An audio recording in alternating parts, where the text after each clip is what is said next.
আমরা প্রকৃতির অনেক ক্ষতি করে ফেলেছি। ভালো থাকতে হলে প্রকৃতিকে ভালো রাখতে হবেই।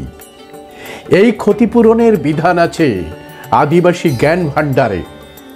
আদিবাসী পরম্পরার সাথে মিশে যেতে পারলেই আমরা ভালো থাকব। ক্ষয়িষ্ণু সমাজকে আগামী দিনের পথ বাতলে দিয়েছিলেন চিন্তাবিদ নোয়াম চামস্কি।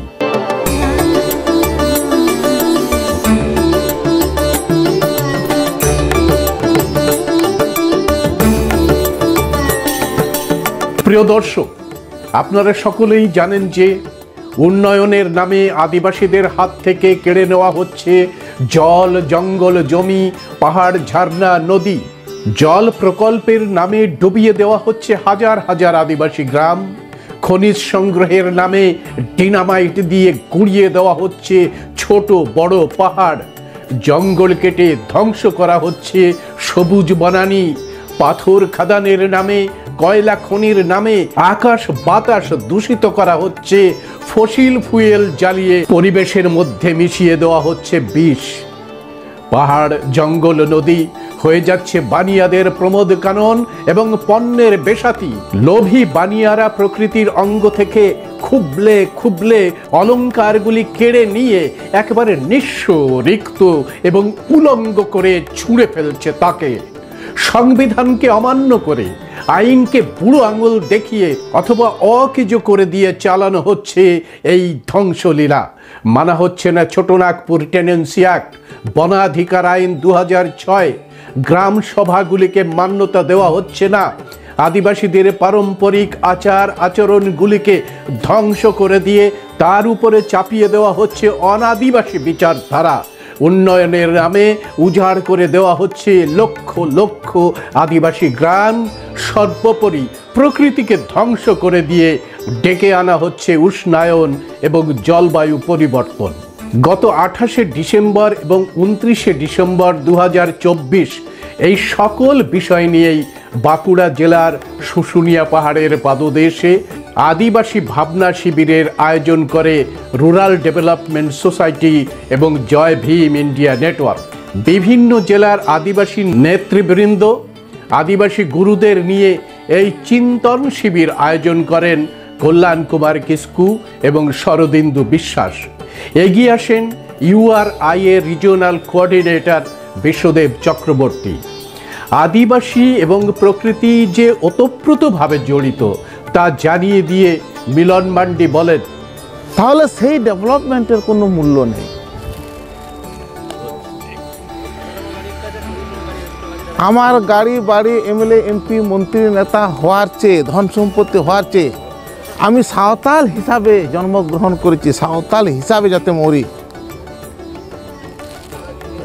অর্থাৎ যেখানে আমার বুকে তুপা, যেখানে আমার নাভি যে বাস্তুভিটাতে প্রথিত করা হয়েছে, সেখানে যদি আমি দেহত্যাগ করি বা প্রাণত্যাগ করি সাঁওতাল হিসাবে, এবং আমাদের সাঁওতাল সমাজের প্রতিনিধিরা যেরকমভাবে দেহকে সৎকার করে, সেই রকমভাবে যদি সৎকার করতে পারে আমার দেহকে, তাহলে আমি গর্ববোধ করব।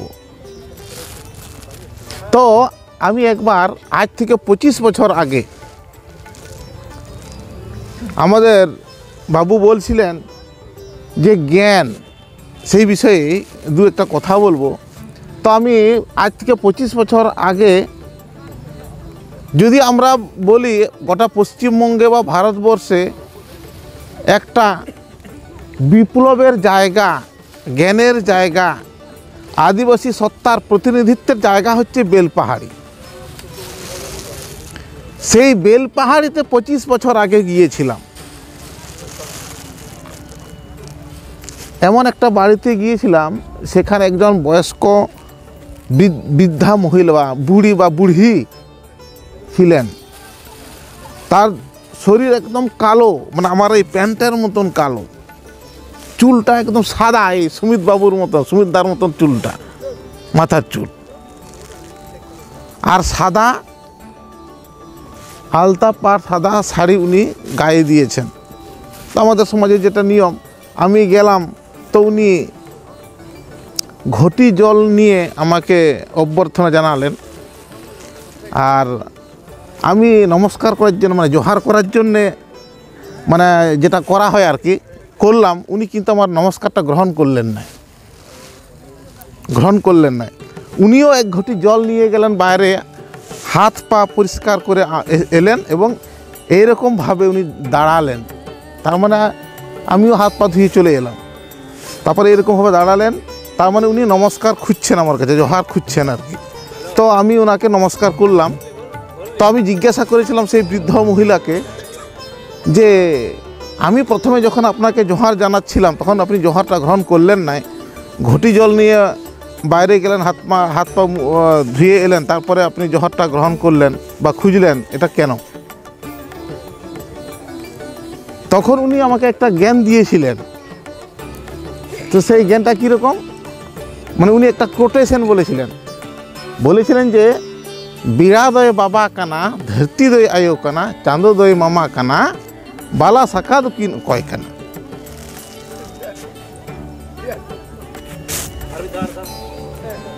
বিড়া দয় বাবা কানা, ধরতি দয় আয়ো কানা, চাঁদো দয় মামা কানা, বালা শাখা দুকিন কয় কানা। তো উনি জিজ্ঞাসা করেছিলেন, অর্থাৎ উনি বলছেন যে সূর্য হচ্ছে আমাদের পিতা, এই ধরিত্রী অর্থাৎ পৃথিবী হচ্ছে আমাদের মাতা, চন্দ্র হচ্ছে আমাদের মামা, কিন্তু বালা শাখা বলতে মেয়ের বাবা মা এবং ছেলের বাবা মা কারা, এই প্রশ্ন উনি করেছিলেন। তো আমি প্রশ্ন করেছিলাম যে তাহলে মা আপনি বলুন বালা শাখা অর্থাৎ ছেলের বাবা মা এবং মেয়ের বাবা মা কারা। তখন উনি বলেছিলেন যে তুমি যেরকম আজকে ঘুরতে এসেছো আমার কাছে, এরকম ঘুরো, সাঁওতাল সমাজের মধ্যে ভালোভাবে ঘুরো, তাহলে তুমি জানতে পারবে ছেলের মা বাবা কারা আর মেয়ের মা বাবা কারা, অর্থাৎ বালা শাখা কারা, উনি বলেছিলেন। এখন কিন্তু আমি বুঝতে পারছি তারা কারা। সেটা কীরকম, তার মানে আমরা যখন আত্মীয়ের বাড়িতে যাই, ঘটি জল যখন দেয়, অর্থাৎ উনি বলেছিলেন যে প্রাণের সৃষ্টি হচ্ছে জলে, সমুদ্রে বা জলে। তার জন্য আমাদের কোনো বাচ্চা যদি জন্মগ্রহণ করে বলছে অকয়া রাচারে দা ভুবু কেন চাউলে হলেন, আমাদের একটা গান আছে, মানে কার উঠোনে জলের ফুয়ারা ছুটলো আর মানে চাল অর্থাৎ বাচ্চা জন্মগ্রহণ করলো, মানে বীজ জন্মগ্রহণ করলো। তার মানে এটা কি, তার মানে আমাদের সৃষ্টি যেহেতু জলে, অতএব জলে আমাদেরকে আগে জলে পা দিয়ে আগে বাড়িতে ঢুকতে হবে। অর্থাৎ আমাদের পিতা, মাতা, মামা এবং জল হচ্ছে সৃষ্টি ওখানে। এবং মানুষের যে গর্ভে যে সন্তান ধারণের যে প্রসেস, মানে যখন মায়ের মাতৃগর্ভে সন্তান যখন ধারণ হয়, তখন সেটা জলের গ্লোবের মধ্যে সন্তান থাকে, ঠিক কি না? তাহলে তখনও বুঝতে পারছি যে সাঁওতাল সমাজ, আদিবাসী সমাজের জ্ঞানটা কত গভীর, কত বড় গভীর। এই গভীর জ্ঞানের সাঁওতাল সমাজ আমি ঘুরে ঘুরে যেটা উপলব্ধি করেছি, যেটা বললে শেষ হবে না। সত্যি আমি যতগুলো পড়াশোনা করেছি, কিন্তু আমার সাঁওতাল বৃদ্ধা যারা বয়স্ক, যারা মূর্খ, যারা কিছু বোঝে না, কিছু জানে না, তাদের কাছে যে জ্ঞানটা সঞ্চয় করতে পেরেছি, যেটা পেয়েছি, আমি স্কুলে পড়াশোনা করে পাইনি। অতএব আদিবাসী হিসাবে, সাঁওতাল হিসাবে যাতে আমরা বাঁচতে পারি সেই জ্ঞান নিয়ে, তাহলে কিন্তু আমরা ধন্য হব এবং এই পৃথিবীটাকে আমরা বাঁচাতে পারবো। আদিবাসীদের বঞ্চনার ইতিহাসে তুলে ধরেন লক্ষ্মীকান্ত হাসদা।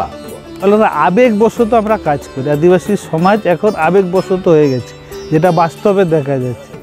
কারণ আমরা 2000 সাল থেকে, তার আগে থেকে সংগঠিত হতে হতে 2000 সাল থেকে প্রায় 300টার বেশি সংগঠন, আদিবাসী সংগঠন ঐক্যবদ্ধভাবে একটাই টার্গেট রেখেছিল যে না, আমরা যেটা আগে কথা বলছি, আমাদের মাতৃভাষা, এই সাঁওতালি ভাষাকে মর্যাদা দিতে গেলে তাহলে আমাদের প্রথমে এটাকে 8 শিডিউল করাতে হবে সংবিধানের। তাহলে এই আন্দোলনটা আমাদেরকে প্রথমে করতে হবে। তা আমি সুমিতদার কথা শুনে আর আমাদের সেই আন্দোলনের সাথে বারবার আমি তুলনা করলাম যে আমাদের ভাষা নিয়ে যদি আমরা সবাই ঐক্যবদ্ধভাবে প্রায় 300টার বেশি সংগঠন এবং বাংলা, বিহার, উড়িষ্যা, ঝাড়খণ্ড সমস্ত জায়গার আদিবাসীরা ঐক্যবদ্ধভাবে লড়াই সংগ্রাম করতে পারি, তাহলে আমরা আমাদের পশ্চিমবাংলায় যেভাবে অত্যাচারিত হচ্ছে, যেভাবে অধিকার আমাদেরকে কেড়ে নেওয়া হচ্ছে, জমি থেকে উচ্ছেদ করে দেওয়া হচ্ছে, উন্নয়নের নামে যে আমাদের যে আইনগুলো আছে, যে ফরেস্ট রাইট অ্যাক্টের মধ্যে দিয়ে যে জল জঙ্গল জমির অধিকার আছে সেইগুলোকেও কেড়ে নেওয়া হচ্ছে, কিন্তু আমাদের আদিবাসীদের মধ্যে আন্দোলন কই? যেমন অধিকার ছিনিয়ে নিচ্ছে তেমন আমাদের আদিবাসী মানে সম্মান, সেই সম্মানটাকেও মানে মা বোনেদের ইজ্জত হরণ হচ্ছে, সেখানেও আদিবাসী মহিলাদের মানে আন্দোলন দেখতে পাচ্ছি না। যেভাবে আমরা আরজি কর কাণ্ডে আমরা দেখলাম যে রাত দখলের লড়াইয়ে প্রত্যেকটা এলাকা থেকে, আমি স্টাডি করেছি, প্রত্যেকটা এলাকা থেকে আমাদের আদিবাসী সমাজও কিন্তু ঐক্যবদ্ধভাবে সেদিনে রাত জেগেছে, রাত দখল করার লড়াইয়ে নেমেছিল। কিন্তু আদিবাসী মহিলারা যখন অত্যাচারিত হচ্ছে তখন আদিবাসীরা তো করছেই না, তার সাথে সাথে কলকাতার বড় বড় বুদ্ধিজীবীরা যারা মানে বারবার আমরা সমস্ত এই অত্যাচারের পাশে থাকি, কিন্তু আদিবাসীদের কোথাও একটা মানে বৈষম্যের মতো চলে যে ওটা আদিবাসী, ওটা নিয়ে মুভমেন্ট করা যাবে না। যেমন তৎকালীন সময় যে রাত দখলের দিনে, ওটা 14 তারিখ ছিল, সেই দিনের সন্ধ্যাতেই যখন রাজ্যের মানুষ মানে প্রস্তুতি নিচ্ছে যে রাত দখল করার জন্য মাঠে নামবো, কিন্তু সেই দিন রাত্রেই আমাদের একটা আদিবাসী মহিলা কলেজ ছাত্রী গলা কেটে খুন করে দেওয়া হলো বর্ধমানে। সেই নিয়ে শুধুমাত্র কিছু আন্দোলন আদিবাসী সংগঠনগুলো কিছু করেছিল, কিন্তু সেইভাবে মানে কলকাতার মুখে দেখতে পেলাম না যে এটা ন্যায় বিচারের জন্য কোনো দাবি উঠেছে, কিংবা মিডিয়াও কিন্তু সেরকমভাবে হাইলাইট করেনি। তাহলে আমাদের যুব সমাজের, যেমন আমাদের কাঞ্চনদা বললেন যে আমাদের আমি এক চিন্তাধারা নিয়ে আন্দোলন সংগঠিত করছি, রাজেন একটা চিন্তাধারা নিয়ে সংগঠন করছেন, আমাদের লবণবাবু একটা চিন্তা ভাবনা নিয়ে সংগঠিত করছে এবং সেই জ্ঞানটাকে ছড়িয়ে দেওয়ার চেষ্টা করছেন, কিন্তু কোথাও আমাদের সেই জ্ঞান ভাণ্ডারের জায়গা নেই বলে আমাদের যুব সমাজগুলো কনফিউজ হয়ে যাচ্ছে। আদিবাসীদের নানা সমস্যা থেকে উদ্ধারের উপায় হিসাবে একজোট হয়ে, সংঘবদ্ধ হয়ে আন্দোলন গড়ে তোলার কথা জানান জুয়ান মহলের নেতা রাজেন টুডু। বেশ কিছু স্পেশাল অফিসার নিয়োগ করেছিলেন যে এই যে আদিবাসীদের সামাজিক শাসন ব্যবস্থাটা যেটা আছে সেইভাবেই যাতে এই এলাকাটা শাসন ব্যবস্থাটা চলে তার দেখাশোনার জন্য স্পেশাল অফিসার নিয়োগ করেছিলেন। এই ইতিহাসটা কোথাও বলা হয় না, এটা আমাদেরকে বলা দরকার। তার কারণ কালকে আমরা একটা আলোচনা করছিলাম, বাবা সাহেব ওই জায়গাতে আসছেন যেখানে 500 মাহার 28,000 রাজপুতদের ভীমা করে গাঁও কেটে সাফ করে দিয়েছিল।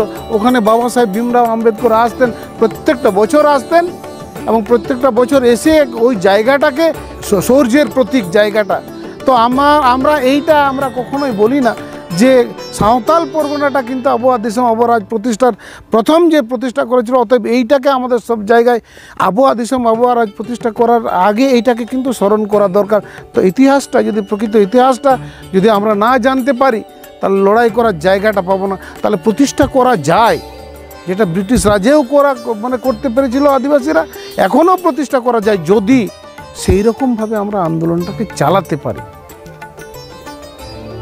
তাহলে এই যে বড় একটা উদাহরণ, এই উদাহরণটাকে আমরা যেন প্রত্যেকটা জায়গায় একসঙ্গে নিয়ে যেতে পারি। গ্রামসভা তা পরবর্তীকালে যখন পঞ্চম তপশিল তৈরি হয়, পঞ্চম তপশিলটা তৈরি করা মানেই তো যে আদিবাসীদের মানে আত্মনিয়ন্ত্রণের অধিকার, নিজেদের থেকে নিয়ন্ত্রণ করার অধিকার, নিজেদের এলাকায় নিজেদের মতো করে তাদের শাসন ব্যবস্থা চালানোর যে অধিকার, ওইটাই তো পঞ্চম তপশিল। পেশা কানুন, যে সব এলাকায় মানে ভারতবর্ষের বেশ কিছু কয়েকটা রাজ্যে পঞ্চম তপশিল আছে, কিন্তু আবার অনেক জায়গায় আছে যেখানে আদিবাসী, যেমন পশ্চিমবাংলায় অনেক আদিবাসী বনগ্রামবাসীরা আছেন, তাদের কোনো অধিকারের কথা নেই। মানে তারা যেহেতু পঞ্চম তপশিল এলাকায় নন, তারা কী করবেন? সুতরাং ওই যে সুবিধা বলছিলেন, বহু লড়াইয়ের যে ফসল সেটা হলো এই 2006 বনাধিকার আইন। খুব গুরুত্বপূর্ণ একটা আইন। এটা একটা আইন মানে একটা অস্ত্র, আদিবাসীদের হাতে একটা অস্ত্র চলে এলো আর কি। বনাঞ্চল এলাকায় যেসব আদিবাসীরা আছেন, শুধু আদিবাসীরা না, কালকে সুমিতা সে কথাটা বলার আমরা আলোচনা করছিলাম বসে বসে, শুধু আদিবাসীরাই নয়, বনাঞ্চল এলাকায় আদিবাসী বাদ দিয়ে আরও যারা বসবাস করে তারাও কিন্তু ওই অধিকার পাবে। তাহলে গুরুত্বপূর্ণ একটা অধিকারের জায়গা আছে 2006 বনাধিকার আইন। গ্রাম সভার মাধ্যমে সেই অধিকারটাকে প্রতিষ্ঠা করতে হয়। যে অধিকারটা সুমিতদা বলছিলেন যে উড়িষ্যার নিয়মগিরি পাহাড়ে একমাত্র গ্রাম সভাটাই নিয়মগিরি পাহাড়টাকে বাঁচিয়ে দিত। আর নাহলে কোনো প্রকারে একটা রাষ্ট্রশক্তির বিরুদ্ধে সামান্য আদিবাসীদের শক্তি, ওই এলাকার মানে বেশ কতগুলো গ্রামের আদিবাসী, 12টা গ্রামের আদিবাসী কীই বা করতে পারতো অত বড় রাষ্ট্রশক্তির সামনে? বেদান্তের মতো একটা কোম্পানিকে বিক্রি করে দিয়ে পুরো নিয়মগিরি পাহাড়টাকে ধ্বংস করার চক্রান্ত। গ্রামসভা এমন একটা আইন, ওই যে বলছিলেন না যে লোকসভা নয় বিধানসভা সবথেকে বড় গ্রামসভা। সবথেকে বড় গ্রামসভাটা কোথায়, মানে কোন জায়গায়? তার কারণ লোকসভা বিধানসভা আমাদের জন্য যে আইন তৈরি করে না, সেই আইন আমরা কিন্তু গ্রামসভায় তৈরি করতে পারবো। এই জায়গাটাতেই বড় কথা। তার কারণ আমাদের এলাকাকে রক্ষা করার জন্য কোনো লোকসভায় সেরকম কোনো আইন তৈরি হয় না, রাজ্যসভায় বিধানসভায় কোনো আইন তৈরি হয় না আমাদের এলাকাটাকে রক্ষা করার জন্য। আমাদের এলাকায় রক্ষা করার জন্য কোনো লোকসভা, মানে আমাদের এলাকার কৃষ্টি কালচারকে বাঁচানোর জন্য লোকসভায় বিধানসভায় কোনো আইন তৈরি হয় না। তার কারণ লোকসভায় বিধানসভায় যারা থাকেন বেশিরভাগ মানুষ, এই যে দাদা বলছিলেন যে 90% মানুষ তাকে অপরাধী, মানে বিভিন্ন ইয়ের লোক থাকেন আর কি। তো ওই যারা অপরাধী, যারা মানে সমাজ বিরোধী, তারা সমাজের জন্য কি কাজ করবে? তাহলে গ্রামসভা যে আমাদেরকে অধিকারটা দিয়েছে, তাহলে গ্রামসভায় আমাদের আইন তৈরি হয়। গ্রামসভার রেজুলেশনটাই হচ্ছে গ্রামসভার আইন। গ্রামসভা যদি যে কোনো একটা রেজুলেশন দেয়, তাহলে সেই রেজুলেশনটা আইনে পরিণত হয়ে যায়। ওই আইনটাকে, ওই রেজুলেশনটাকে সুপ্রিম কোর্ট পর্যন্ত কিন্তু ওই আইনের উপর আর কোনো কথা বলতে পারবে না। বুঝতে পারছেন কত বড় শক্তি গ্রামসভাটা? सुप्रीम कोर्ट अब ग्राम सभा जहाँ पर रेजुलेशन नवा आईन सुप्रीम कोर्ट रहो बाय कटाव दाड़े नो आईन ताहले तीन मारांग नो आईन जायगा मेना तबना आबो बन बतर आमरा भय करी तो हाईकोर्ट के भय करी कोर्ट के भय करी आमरा थाना के भय थानार प्रशासन के भय करी किन्तु आमादेर काछे जे आईन आछे सेई आईनटा जे आमरा प्रयोग करी ना आमरा प्रयोग करते जानी ना समस्या हलो एटा 2006 থেকে आज पर्यन्त যেভাবে সরকার বিভিন্ন প্রকল্পের জন্য অ্যাডভার্টাইজ করে বিভিন্ন এই কর্মসূচি নেয় আর কি এই ধরুন ম্যালেরিয়া প্রতিরোধ কর্মসূচি ফাইলেরিয়া প্রতিরোধ কর্মসূচি সেই রকম ভাবেই 2006 বনাধিকার আইনটাকে গ্রামে গ্রামে আদিবাসীদের গ্রামে গ্রামে প্রচার করার কথা কিন্তু সেটা করেনি এটা করলে আদিবাসীরা নিজের আইন নিজেই তৈরি করতে একটা বড় শক্তি পাবে আদিবাসীরা আর সরকারের কথা শুনবে না আদিবাসীরা রাজনৈতিক দলগুলোর আর দাসত্ব করবে না আদিবাসীরা এই ভয়টা থেকে এইগুলো ওরা করে না তাহলে এই গ্রাম সভাটাকে আমাদেরকে বুঝে নিতে হবে আমাদের কাস্টমারি লটাকে নিয়ে ইন্দ্রনীলদা বলবেন সামান্য কিছু হলেও পঞ্চম তপশিলটাকে নিয়ে আমরা একটা দাবি রাখবো যদি আমাদের এলাকা পঞ্চম তপশিল নয় তার দাবিও আমরা রাখতে পারি এই যে জল এই যে বিভিন্ন জায়গা থেকে নিশ্চয়ই শুশুনিয়া পাহাড় থেকে কোথাও কোথাও জলের স্রোত বেয়ে কোনো একটা নদীতে ইয়ে হচ্ছে অযোধ্যা পাহাড়ের কথা সুমিতদা বলছিলেন যে ওখানে টুরগা নদীকে বাঁধার একটা চক্রান্ত চলছে নদীকে বাঁধতে দেবো কেন আমরা নদী তার আপন গতিতে যাক এই যে নদীকে বাঁধার কাজ ওখানে মানে বেশ কয়েক লক্ষ গাছ কেটে নদী বাঁধার একটা চক্রান্ত চলছে এটাকে না রুখতে পারলে তো আমাদের সবটাই চলে যাবে এই আসলে আমাদের আদিবাসী মানুষকে এখনও আমরা বোঝাতে পারিনি এটা আমাদের দুর্বলতা যে এই জঙ্গলটা যদি একদিন চলে যায় আমাদের অস্তিত্ব চলে যাবে আমাদের পরিচয়টা সম্পূর্ণ নিঃশেষ হয়ে যাবে আমরা এই যে কৃষ্টি কালচারের কথা বলছি কৃষ্টি কালচারটা আর থাকবে না আর কি পুরো বাবুদের কৃষ্টি কালচার আমাদের কাছে চলে আসবে আমাদের সামাজিক শাসন ব্যবস্থাটাও আর থাকবে না জঙ্গলটা আমাদের এখানে জীবন জীবিকা রক্ষা করার একটা জায়গা জঙ্গলটা এমনি এমনি নয় আমরা এখানে আমরা হয়তো আমরা জ্বালানির কথা ভাবছি জঙ্গলটা থেকে জ্বালানি আনে কিন্তু তা নয় পুরো জঙ্গলটা কিন্তু আমাদের জীবন জীবিকা রক্ষা করার কথা আদি যুগ থেকে জঙ্গলটাই আমাদের জীবন জীবিকা রক্ষা করেছে এখন আমরা ভাবছি যে কলকাতায় গিয়ে এখন আমরা ভাবছি হয়তো বাঁকুড়ায় গিয়ে বাড়ি করতে পারলে সুবিধা হতো ওই জঙ্গলটার কী দরকার, এমনি একটা মনে হয় আমাদের। আর যারা চাকরি টাকরি করে আমাদের তাদেরকে শুনেছি এদিকে বাড়ি টাড়ি না করে আর বাঁকুড়ার দিকে কোনো একটা জায়গা টায়গা পেলে ওখানে বাড়ি করতাম আর কি। জঙ্গলটার কথা কেউ ভাবে না।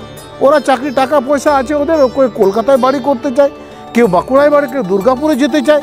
জঙ্গলটার কথা কেউ ভাবছে না। আবার জঙ্গলটা শেষ হয়ে গেলে কোনো জায়গাতে যেখানেই তুমি বাড়ি করো কোনো জায়গাতে জমি টিকতে পারবে না, এটা কেউ ভাবে না আর কি। আজ দিল্লিতে মানে দূষণের জন্য বাচ্চাগুলোকে গাড়িতে করে স্কুল নিয়ে যেতে হয়। আর এই উন্নয়নটাকে আমরা চেয়েছিলাম। কলকাতায় যে যদি মানে কলকাতায় যদি 2-3 দিন যদি লোডশেডিং হয়ে যায়, কলকাতার অবস্থা কী হবে দেখেছেন? গ্রীষ্মকালে এমনিতেই কলকাতাতে থাকা যায় না, হাঁটা যায় না কলকাতার জায়গায়। আমি তো ওখানে গিয়ে হাঁসফাঁস করি, আমি ভাবলি কলকাতায় মানুষজন থাকে কি করে, আমার তো ভালো লাগে না কলকাতাটা।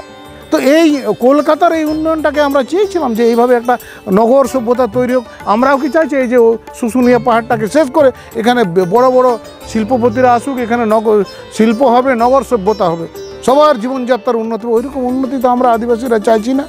তাহলে কীরকম উন্নতি চাইছি সেটা বোঝাতে হবে। সেটা বোঝাতে গেলে গ্রামসভাকে আশ্রয় নিতে হবে। আর আমরা যেভাবে জঙ্গলটাকে নিয়ে উন্নয়নের কথা ভাবছি, জঙ্গলটাকে নিয়ে আমাদের জীবন জীবিকার উন্নয়নের কথা ভাবছি, সেটা তো আমাদেরকে গ্রামসভায় ঠিক করতে হবে, নাহলে তো সরকার সেটা বুঝবে না। সরকার বড় বড় শিল্পপতিদের হাতে, বড় বড় পুঁজিপতিদের হাতে জঙ্গলটাকে আদানি আম্বানির হাতে বিক্রি করেছে। অনেক আগেই মৌ চুক্তি হয়ে গেছে, আমরা সেটা জানি না। সরকারের মানে সুপ্রিম কোর্টের মধ্যে একটা আইন বার করে মানে একটা করে আমাদের জঙ্গল ধ্বংস করার যে পরিকল্পনা করতে আমরা বুঝতে পারছি। 2023-এ যে আইনটা বার করেছে সেটা তো বুঝতে পারছি আমরা স্পষ্ট, যে জঙ্গল ধ্বংস করার আইন, এটা তো কিছুই না। আস্তে আস্তে সরকার কাজ করছে, আমরা বুঝতে পারছি না। ওই সরকারকে আমরা মদত দিয়ে চলেছি। আর আমরা আবহাওয়া দিশম আবহাওয়া রাজ এইভাবে কিন্তু আমরা করতে পারবো না। আবহাওয়া দিশম আবহাওয়া রাজ মিনস গ্রামে গ্রামে আদিবাসীরা একত্রিত হন এবং গ্রামসভার মাধ্যমে আমাদের রাজকে প্রতিষ্ঠা করার। আমরা জানি যে আমাদের যে নিয়মকানুন, এখানে কোনো ঝুট ঝামেলা হলে আমাদেরকে যেতে হয়, থানায় যেতে হয়। কোনো বিচারটি গ্রামের কোনো একটা বিবাহ সংক্রান্ত বিষয়ে কোনো ঝামেলা হলে আমাদেরকে থানা যেতে হচ্ছে। এটা গ্রামের যারা মাঝি বাবারা আছেন তাদেরকে চিন্তা করতে হবে যে আমাদের গ্রামসভা যখন আছে এখানে বিচার করার ক্ষমতা আছে এবং সেই বিচার যে কোনো কোর্ট মানতে বাধ্য। আর এবং বিচারটা অবশ্যই ন্যায়সঙ্গত হতে হবে। কারোর উপর প্রেসার ক্রিয়েট করে আমরা একটা বিচার করলাম, সেরকম বিচার যেন না হয়। তাহলে এত বড় শক্তি যখন আমাদের হাতে আছে, তাহলে ওই শক্তিটাকে আমাদেরকে কাজে লাগাতে হবে। আমি আগামী দিনে এখানকার যারা কারা দায়িত্বে, সুভাষবাবুরা দায়িত্বে আছেন, তো সুভাষবাবুকে বলবো যে আগামী দিনে এলাকার যুবক যুবতীদেরকে নিয়ে একটা কর্মশালার একটা দিন তৈরি করুন। 2 দিনের কর্মশালা হতে হবে, একদিন হলে হবে না। এত বড় আলোচনা, গ্রামসভা কিন্তু ছোট আলোচনা নয়। সুভাষবাবুদেরকে আমি দায়িত্ব দিলাম আগামী দিনে এই শুশুনিয়া পাহাড়ের এলাকার আদিবাসী যুবক যুবতীদের সবাইকে বলবো, প্রথমে যাদেরকে একটা মানে ওয়ার্কশপের মাধ্যমে যাদেরকে ট্রেনিং দিতে হবে, যারা এলাকায় কাজ করবে তাদেরকে তো নিজেকে জানতে হবে। তাদের জন্য 2 দিনের একটা ওয়ার্কশপ হোক। পরবর্তীকালে এলাকাতে আমরা গ্রামসভার কাজ শুরু করে দেব এবং আবহাওয়া দিশম আবহাওয়া রাজ প্রতিষ্ঠা, আমাদের আদিবাসীদের আত্মনিয়ন্ত্রণ অধিকার প্রতিষ্ঠা করার জন্য পরবর্তীকালে একের পর ধাপের পর ধাপ আমরা আন্দোলনে যাব আর কি।